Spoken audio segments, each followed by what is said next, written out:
song that we sang,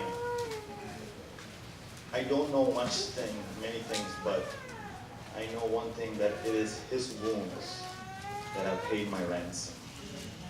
I don't know how many of us get the depth of that. That is, it's His wounds. And because of His stripes, and because of His sacrifice, because He was mocked, insulted, I am here. Yesterday, Kezia and Jerome came to me and said, hey, we have to have a serious talk.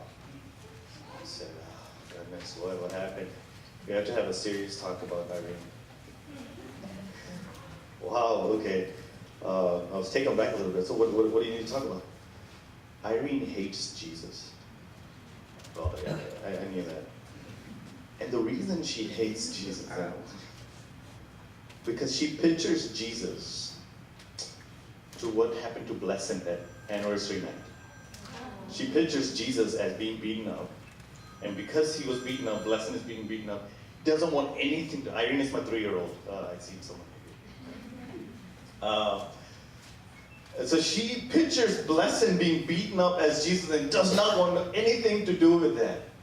But I was telling them this Sunday school morning that hopefully eventually when she grows up, she realizes all that happened to him was because of me.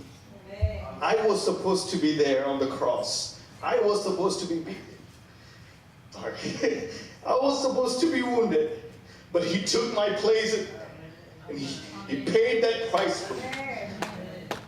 How can we sit in his presence with an ungrateful heart? Every time I talk about it, I don't know, man. It's just tears that are rushing to flow. Sorry.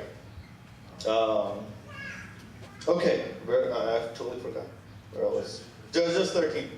Okay, cool. All right, Judges 13. We are going to, can we turn on the PowerPoint? Judges 13. I want to focus on Samson, the story of Samson, and we're going to basically focus on chapters 13 to 17. And I want to talk about Samson and relate it to the church, if you will, and see what lessons we can learn and find any similarity or contrast we might have in Samson's life.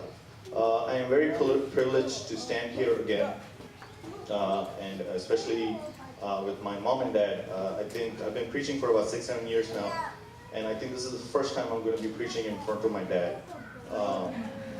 So I know he's going to turn like Simon Cowell on the way back. It was a terrible thing. I've never heard. This is terrible. I hope that doesn't happen. All right, so Samson's life. All right, so here's this character of Samson. We all know this familiar story of Samson and how he was called of God and how he had this great mission in front of him. And we know the tragedy that followed in Samson's life as well. So background of Samson. So before we understand this character Samson, we have to understand the background of where he came from or what situation he came from. So for that, if somebody can help me read Judges chapter 2, verse 9 and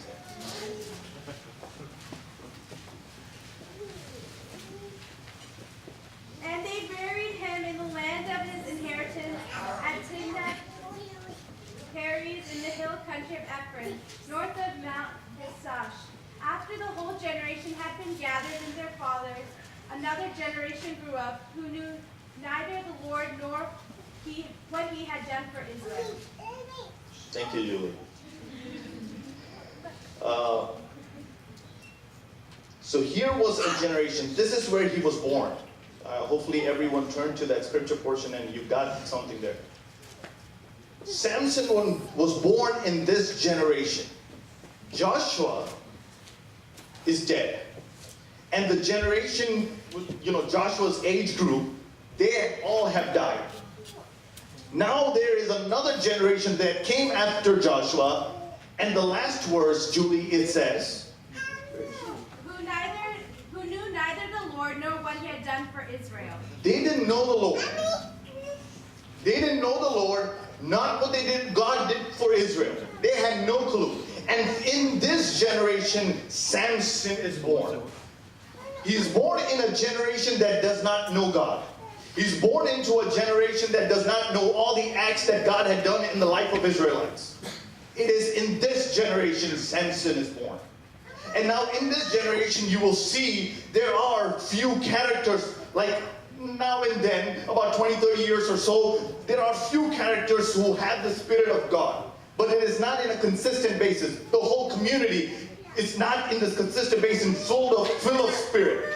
It was in this background. This is very important to understand because I'm going to compare it to our church. That he is born in this situation. But that wasn't the only situation. When we come back to Judges chapter 13, there's another situation that is happening. If we can read. Verse 3, 7, and 13. The angel of the Lord appeared to her and said, "You are sterile and childless, but you are going to conceive and have a son." All right. So here, the word of the Lord comes to Samson's mom.